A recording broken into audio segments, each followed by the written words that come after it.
السلام عليكم البنات ومرحبا بكم، ان شاء الله تكونوا بخير وعلى خير. اليوم البنات جبتكم طريقه كيفاش نخدموا هذا الكعك. كعك خفيف وطري وناجح من اول استعمال، يعني حتى اللي مش موالفه ديره كي ديره غادي ينجح لها.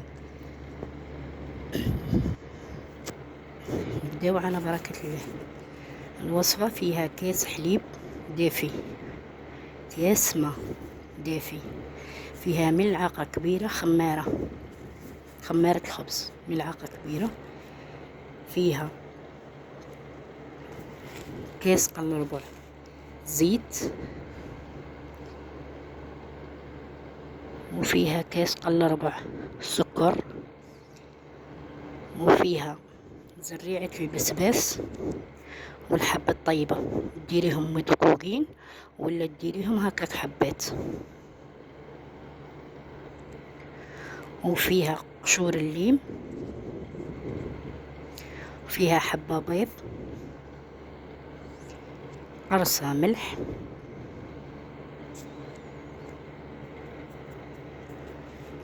واحدة خمارة حلويات، وفيها الفارينة باش تلمي. نلموا العجينة ونديروها في كيس بلاستيكي ونخلوها ترتاح مدة 20 دقيقة، ومن بعد نعاودو نجيبو شوية ماء نشمخو يدينا بالماء ونضربو العجينة هكذا مليح، ونعاودو نخلوها ترتاح مدة 10 دقائق.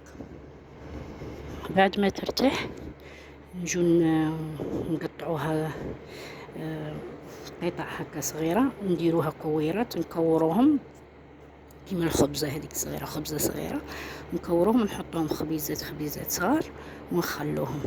قطع لنا حدا 14 حبة 15 حبة هكا، ونخلوهم يرتاحوا، ومن بعد نحلوهم هكا، نقبضوا القرصة هذيك نحلوها هكذا مليح ومن بعد ندوروها نديروها حربوش، نخدموهم حرابيش ونحطوهم حذا بعض، ونعاودو نبداو بالحربوش الاول اللي خدمناه نصيبوه طري ويعاوننا في الخدمه، نخدموه نشكلوه شكل كعكه كيما هكذا ولا بهذا الشكل هذا،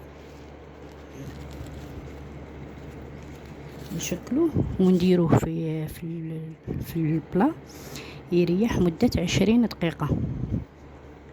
ومن بعد نجيبو بيضة كاملة نزيدو معاها شوية قهوة عادي طايبة، نزيدو معاها شوية قهوة ونطلو بها الحبة من الفوق، ونديرو لها يا اما السمسم ولا تخلوها هكا بهذا الشكل. ان شاء الله يكون نال اعجابكم، وراهي وصفة ناجحة من أول استعمالها، خفيف ريشة وما غاديش يغلبك، يعني اللي ماهيش حتى موالفة تخدمه هذه فرصتها، يعني ينجح لك من أول استعمال.